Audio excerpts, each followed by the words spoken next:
अस्सलाम वालेकुम मेरे सब दोस्तों ਨੂੰ अपने दोस्तों वास्ते जी नवीं 3 सेल फार गावां लैके आया माशाअल्लाह जी तुहानूं दिखा देना एक एक दी तसल्ली कराना।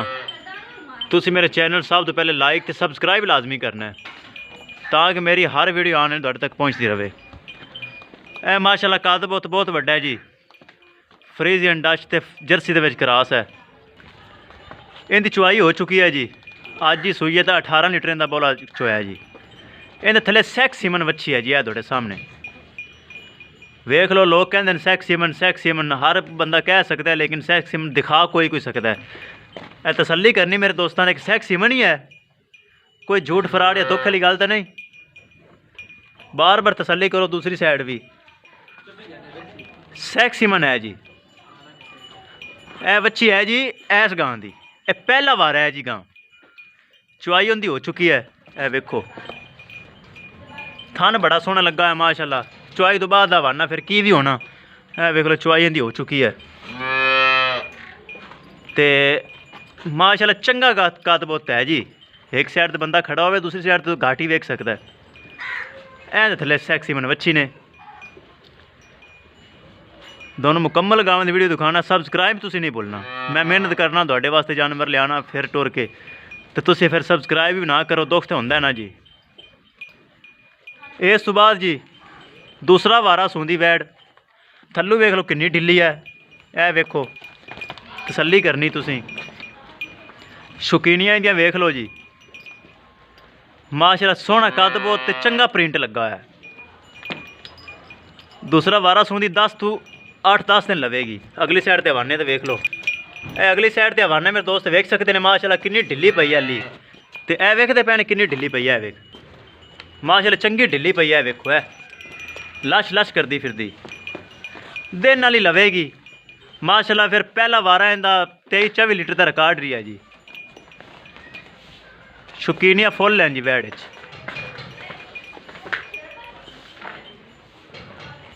तसल्ली करनी मेरे दोस्तों ने। वेखो कितनी ढिली पई है।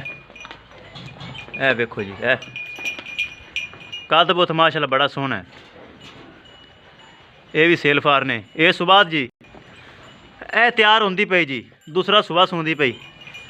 थन माशाअल्लाह बड़ा सोहना लगा है। चड्डा तुहाडे सामने है वेखो काला थन लगा है। दिन ये भी अगे पिछे सूंदियां जी दोवें। ये भी कोई 10 दिन लै जासी माशाअल्लाह। मोटी डट्टी प्रिंट वेखो कितना प्यारा लगा है। यह जर्सी विच है जी। थन वेख लो कितना खूबसूरत लगा है। मोटा मोटा थन तो ढिला मारना पिया है। तो हवाना अगू तो पिछू दोवें साइडों तो यानी कि तैयार हो रही है। ए वेखो जी तसल्ली करनी मेरे दोस्तों ने। थन बड़ा सोहना लगा हुआ है, चंगा वखदी वैड़। मैं फुल दूर खड़ा तो तुसी जानवरों ने इतों दूर भी जायजा ला सकते हैं। इन्हों की हाइट की है, वेल की सूरत हाल है। ताकि उत्ते कैमरा होवे होर हिसाब है। ज़्यादातर लोग जूम कर लेंदे ने।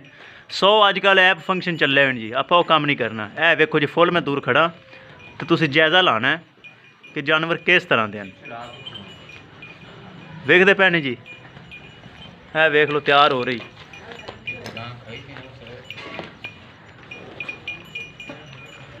ये सुबह दे तुम पहले दिखा चुका। लो जी इस सुबह सैक्स सीमन वच्छी आ गई। ए मामा दियाँ खड़ियाँ। बस मुंडे ने कहा सी चौवी ना वीडियो बनानी, मुंडे ने चुआई कर दी। अगर तुम चुआई तो पहले हवाना वेखदे तुहाडा दिल खुश होना सी। ताकि अरूज ही होंदा जी हर चीज़ का। तसल्ली करो जी। थन बड़ा सोहना लगा है जी। है वेखो थन सोहना, विरल सोहनी। चुआई तो बाद हवाना तुहाडे सामने है जी। गां का कद वेल का तुसीं जायजा लाना है। माशाअल्लाह चंगा कद है जी। ये इत्थों वेख सकते हैं। अगर अनचूवी होंदी तो हवाना 2 फुट बाहर काट खलोंदी है। तुसीं मेरे चैनल नूं सबसक्राइब करना नहीं भूलना दोस्तों। तुहाडे वास्ते वक्त खपे करींदा। अगर कोई दोस्त लेना चाहे तो मौजूदा पता है साडा बुंगा हयात तहसीलो ज़िला पाकपतन शरीफ। नंबर साडा उत्ते मौजूद है, राबता कर सकते हैं। तीनों घरेलू वैड़ हैं जी, कोई मंडी दियाँ या किसी फार्म दियाँ नहीं, घरेलू वैड़ हैं तीनों ही। बड़ा कद बोता जी पहलन का माशाल्लाह पहलन है जी थले बच्ची माशाल्लाह चंगी लो जी।